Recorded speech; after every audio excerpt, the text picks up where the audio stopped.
क्या ये बात सवाना सही है कि शंकर के परम गुरु गौड़पाद ने अपने दर्शन में बौद्ध धर्म की शब्दावली और कई सिद्धांतों को अपनाया?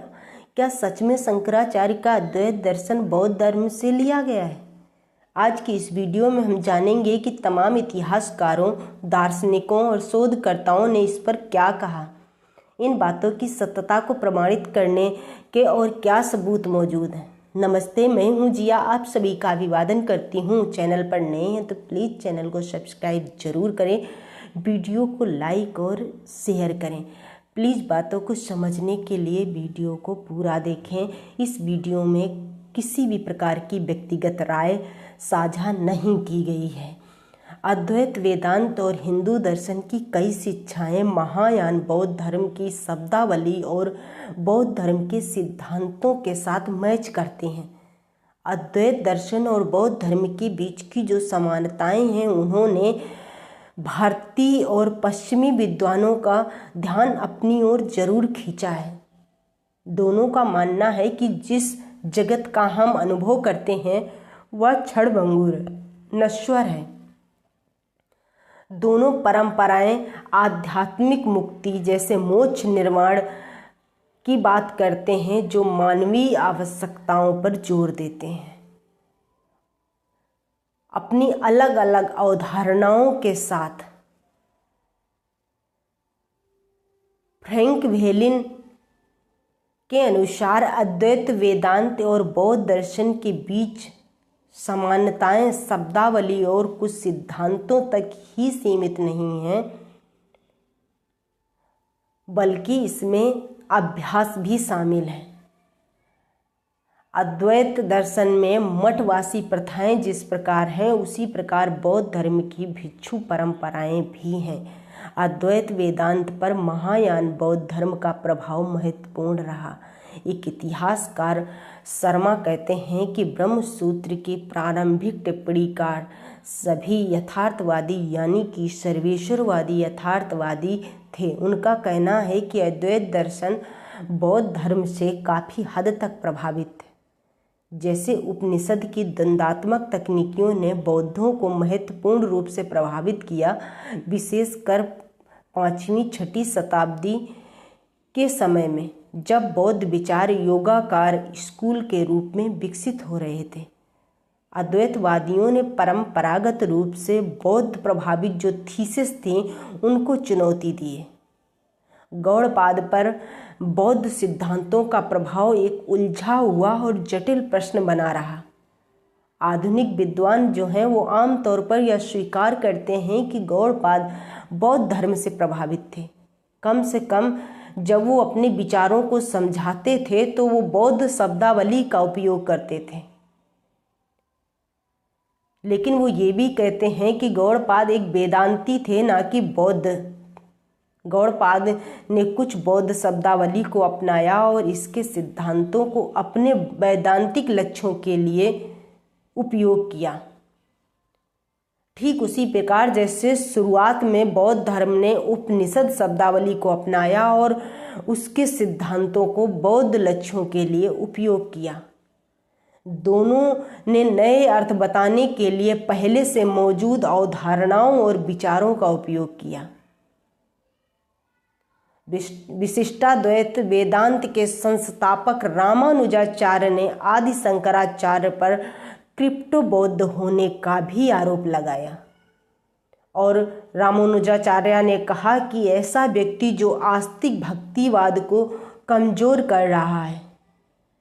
भेदाभेद दर्शन के गैर अद्वैत विद्वान भास्कर ने भी शंकराचार्य पर आरोप लगाया। उन्होंने कहा, लगभग 800 ईस्वी में शंकर के अद्वैत पर या घृणित टूटा हुआ मायावाद, जिसे महायान बौद्धों द्वारा जप किया गया है, और शिक्षा के रूप में आरोप लगाते हुए उन्होंने कहा कि जो वैदिक रूढ़िवादिता में निर्धारित अनुष्ठान कर्तव्यों को कमजोर कर रहा है।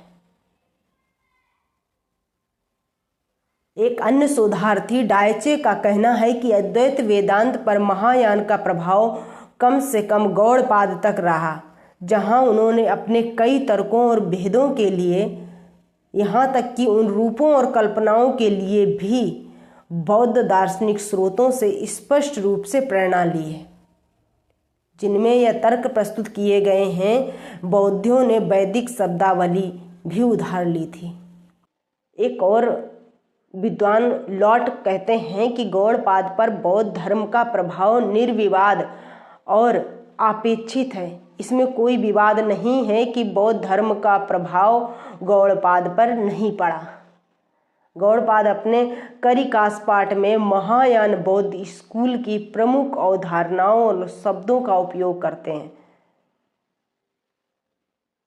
खास तौर पर उस समय जब गुप्त वंश में इससे भी अधिक उसके पतन के बाद इतने उच्च स्तर का समन्वय और सभी नजरिए के प्रति इतनी सहनशीलता विकसित हुई कि महायान बौद्ध धर्म का लगभग उतना ही हिंदूकरण हो गया जितना कि हिंदू धर्म का बौद्धीकरण हुआ था। इतिहासकार माइकल कॉमन्स का कहना है कि गौड़पाद एक प्रारंभिक वेदांती थे, जिन्होंने मध्यमक बौद्ध ग्रंथों से कुछ तर्कों और तर्कों का उपयोग लगभग अजेय शब्दता किया। कॉमन्स आगे कहते हैं कि बौद्ध विचार और गौड़पाद के विचार के बीच एक बुनियादी अंतर भी है। बौद्ध धर्म का दार्शनिक आधार जो है आश्रित उत्पत्ति का सिद्धांत है, जिसके अनुसार हर चीज एक आवश्यक स्वभाव के बिना है और हर चीज आवश्यक स्वभाव से खाली है। जबकि गौड़पाद बौद्ध धर्म की इस केंद्रीय शिक्षा पर बिल्कुल भी भरोसा नहीं करते हैं, इसलिए उन्हें बौद्ध नहीं माना जाना चाहिए।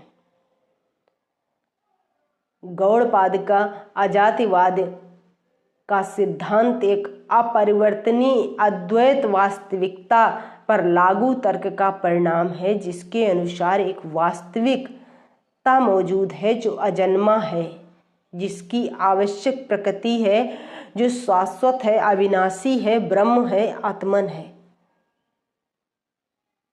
गौड़पाद नागार्जुन जैसे बौद्ध सिद्धांतों से बिल्कुल भिन्न है। मार्क्सवादी इतिहासकार एसन दासगुप्ता के अनुसार विज्ञान भिक्षु और अन्य लोगों द्वारा शंकर पर लगाए गए आरोपों में काफी सच्चाई प्रतीत होती है कि वह स्वयं एक छिपे हुए बौद्ध थे। मुझे यह सोचने के लिए प्रेरित किया गया है कि शंकर का दर्शन काफी हद तक विज्ञानवाद और सूर्यवाद बौद्ध धर्म का सिद्धांत जो है उसका मिश्रण है, जिसमें उपनिषद में स्वयं के स्थायित्व की धारणा शामिल है। शंकर का माया का सिद्धांत उन प्रमुख कारणों में से एक रहा जिसके कारण उन पर गुप्त बौद्ध होने का आरोप लगाया गया है।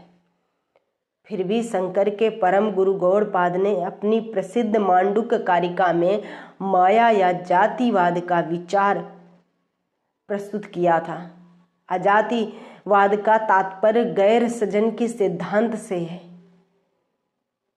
अपनी मांडुक्य कारिका में गौड़पाद का दावा है कि दिखावे की दुनिया वास्तव में मायावी है और इसका कोई अस्तित्व नहीं है।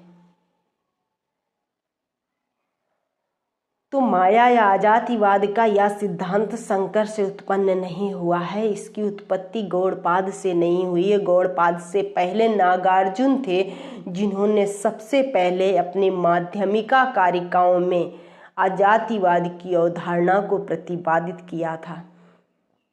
अपनी मांडुक्य कारिका में गौड़पाद लिखते हैं कि हम बौद्धियों द्वारा घोषित अजातिवाद का सिद्धांत का अनुमोदन करते हैं, हमारा उनसे कोई झगड़ा नहीं है।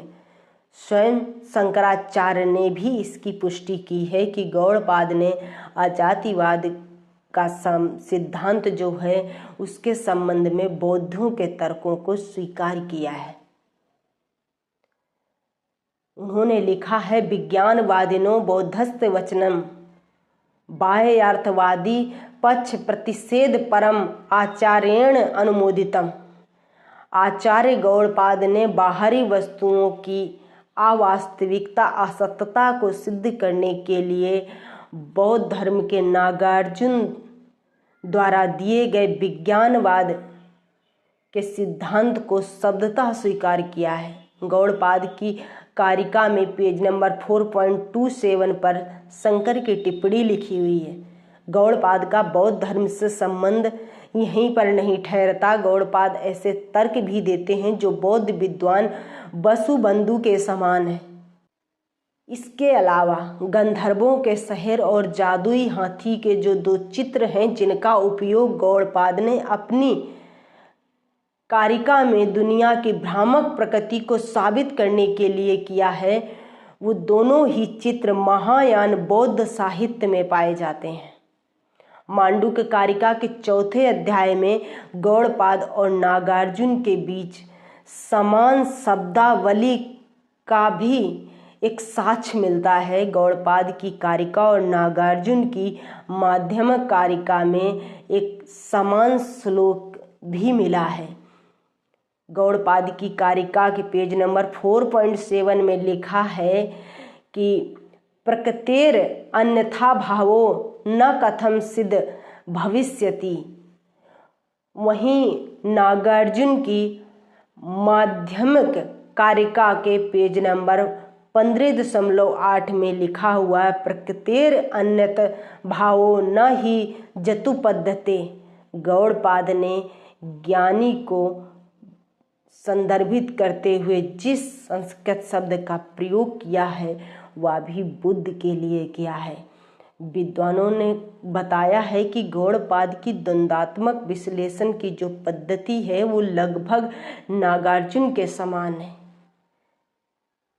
इन सब बातों से यह स्पष्ट है कि महायान बौद्ध धर्म ने शंकर के परम गुरु को कितना प्रभावित किया। इसके विपरीत स्पष्ट प्रमाण के बावजूद गौड़पाद ने फिर भी अपने कामों के 4थे अध्याय के अंत में लिखकर खुद को बौद्ध धर्म से दूर करने की कोशिश की है। उन्होंने लिखा, मेरे विचार बुद्ध द्वारा रखे गए विचार नहीं है।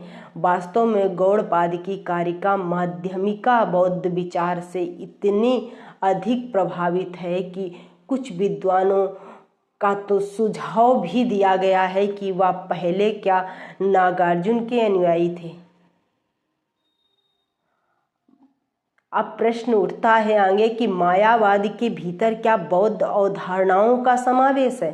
शंकर का मानना है कि जगत को देखने के 2 तरीके हैं। एक व्यवहारिक सत्य जहां दुनिया सत्य प्रतीत होती है, बहुलवादी प्रतीत होती है, और दूसरा परमार्थिक सत्य जहां व्यक्ति को ये सत्य का पता चलता है कि सभी चीजें भ्रम हैं, अज्ञान है, सब कुछ ब्रह्म है। इन दोनों सत्य की ये अवधारणाएं जो हैं शंकर के साथ उत्पन्न नहीं हुई बल्कि बौद्ध विद्वान नागार्जुन के साथ उत्पन्न हुई। दोस्तों हमारे यहाँ लाइट चली गई है।